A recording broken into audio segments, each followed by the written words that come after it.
Guys, napanood nyo na to. Yan. Reaction. First of all, kuya, asawa mo yan. Kanino mo gusto umasayan sa kapitbahay? Huh? Sa magulang pa rin? Eh, asawa mo na nga eh. Diba? Ikaw ang pinili. Pinakasalan ka. So, obligasyon mo na yan. Baka nga si ate ay pagod. Nag-asikaso, naglaba. Nagluto. Baka nga nagpahinga lang siya saglit eh. Tapos sasabihan mo ng ganyan, walang silbi, pabigat. Kanino yan naaasa? Kanino yan hinihingi ng pagkain, ng ano? Diba? First of all, nung dalaga yan si ate siguro ay nananahimik yan sa buhay niya. Ginawa mo, niligaw-ligawan mo, diba? Niligaw-ligawan mo, sinagot ka. Nag-asawa kayo, pinili ka. Ngayon, sabihin mo si ate, hindi nakakaayos ng sarili or ano man ng reason.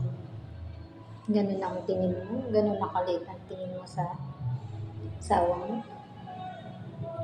Diba? Pinili ka niyan eh. Kung makasarili si ate or kung ibang napangasawa niya, siguro hindi ganyan tsura niya. Baka nakapili siya ng mas may kaya or mas maayos na asawa. Diba? Kasi yung ipagpapalit lang ni ate yung sarili niyang kaligayahan para magkapamilya, sumama sa'yo, bumuo ng pamilya. Sulit na yun, kaso hindi mo inalagaan. Hinayaan mo siya magkaganyan. Hindi mo nga yata na ipapaparlor, napapagupitan, nabibilihan ng bagong damit or short man lang. Or nabibili ng gusto niyong pagkain, diba?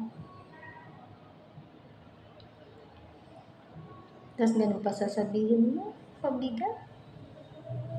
Kung humanap ka ng katulong, kuya, ko lang pa ibibigay mo. Diba? Ang lalaki nagbibigay ng pera, pero pang budget, diba? Hindi yan sa binibigay pang ng asawa. Sa tingin mo, kanino nihingi? Diba? Yung binibigay mo ang pera, kulang na kulang pa yun siguro sa pamilya nun. Magbabudget. Diba? Magbabudget, magluluto, baon ng anak, baon ng asawa sa trabaho, pang-budget sa bahay, ulam. Hindi madali. Hindi madali. Kaya huwag mo sabihin pabigat. Kasi kung yun ang sasabihin mo, pag mag-hire ka ng utusan o ano, baka kulang pa ibibigay mo.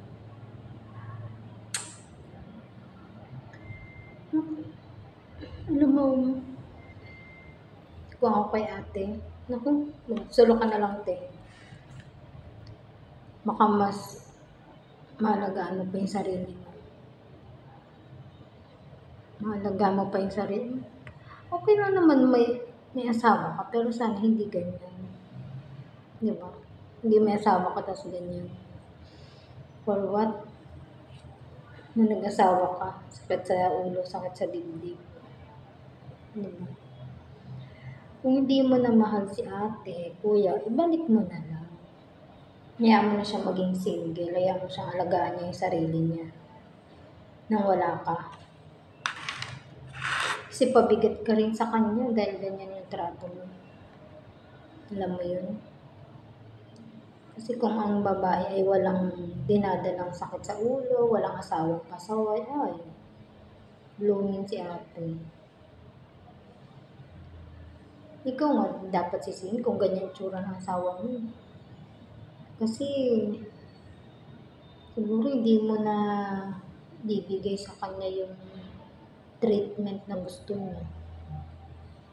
Paano yung pag makita ng mga barkada mo, diba? Ganyan ang ano ni ate. So, ibig sabihin, hindi mo rin siya inaalagaan ng tama. Hmm?